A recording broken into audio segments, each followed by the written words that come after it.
একদিন শ্রীকৃষ্ণ এবং অর্জুন রাজ্য ভ্রমণে বের হয়। রাস্তায় যেতে যেতে অর্জুন দেখে এক ব্যক্তি ভিক্ষা করছে।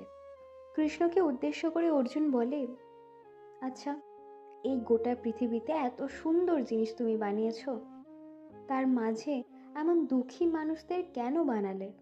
কৃষ্ণ সে কথা শুনেও না শোনার ভান করে এগিয়ে যায়। অর্জুন সেই ভিখারিকে গিয়ে একটা সোনার মুদ্রা দেয়। ভিখারি তো সেই মুদ্রা পেয়ে ভীষণ খুশি। সেভাবে সে গ্রামে যাবে, গ্রামে গিয়ে একটা বাড়ি কিনবে, একটা জমি কিনবে, সুখে শান্তিতে সারাটা জীবন কাটিয়ে দেবে। এমন ভাবতে ভাবতে যখন সে রাস্তা দিয়ে যাচ্ছিল, এক চোর এসে তাকে আঘাত করে আর সেই মুদ্রা নিয়ে পালিয়ে যায়। পরের দিন অর্জুন সেই লোকটাকে আবারও ভিক্ষা করতে দেখতে পায়। তাকে বলে, এ কি, তোমাকে যে কাল আমি স্বর্ণের মুদ্রা দিলাম, আজ তুমি আবার ভিক্ষা করছো? ভিখারি বলে সে মুদ্রা চুরি গেছে।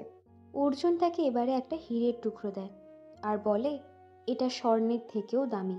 ভিখারি তো আবারও খুশি। এবার সে ভাবে এটাকে সাবধানে লুকিয়ে রাখতে হবে, তারপর গ্রামে গিয়ে এটাকে টাকায় ভাঙিয়ে জমি বাড়ি কিনে সারাটা জীবন সে কাটিয়ে দেবে।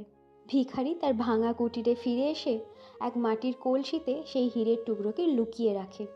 কিন্তু এমনই কপাল, ভিখারির বউ নদীতে সেই মাটির কলসি নিয়েই জল আনতে যায়, আর সেই হীরের টুকরো জলের তলায় তলিয়ে যায়। পরের দিন শ্রীকৃষ্ণ এবং অর্জুন সেই ব্যক্তিকে আবারও ভিক্ষা করতে দেখে, এবং সেইবার শ্রীকৃষ্ণ তাকে 2টি পয়সা দিয়ে সেখান থেকে চলে যায়। কিন্তু অর্জুন সেখানে রয়ে যায় আর লক্ষ্য করতে থাকে সেই ভিখারি ওই 2 পয়সা দিয়ে কি করে। ভিখারি লোকটি দেখে একটি লোক মাছ বিক্রি করছে। বহু মাছের মধ্যেও একটা মাছ এখনো জীবন্ত। সে ভাবলো, এই 2 পয়সা দিয়ে তো আর তেমন বিশাল কিছু কেনা সম্ভব নয়, বরং এই মাছটাকেই কিনি আর ওকে পুকুরে ছেড়ে দিই। অন্তত এই 2 পয়সা দিয়ে কারোর তো ভালো হবে। 2 পয়সা দিয়ে সেই ভিখারি মাছটা কেনে এবং পুকুরে তাকে ছেড়ে দেবার জন্য যায়। যে মুহূর্তে সে মাছটাকে জলে ছাড়বে, ঠিক তখনই তার মুখ থেকে বেরিয়ে আসে সেই হারিয়ে যাওয়া হীরের টুকরোটা। ভিখারি ভীষণ খুশি হয়ে চিৎকার করতে থাকে, পেয়েছি পেয়েছি পেয়েছি। আর ঠিক সেই মুহূর্তেই পুকুরের পাশ দিয়ে যাচ্ছিল সেই চোরটি। চোর ভাবে ভিখারি হয়তো তাকে দেখি চিৎকার করছে, তাই সে ভয়ে ছুটে এসে তার সোনার মুদ্রা তাকে ফেরত দিয়ে বলে, দেখো, এমন করে চিৎকার করো না, গ্রামের লোক জানতে পারলে আমাকে মেরে ফেলবে। এই বলে এসে সেখান থেকে পালিয়ে যায়।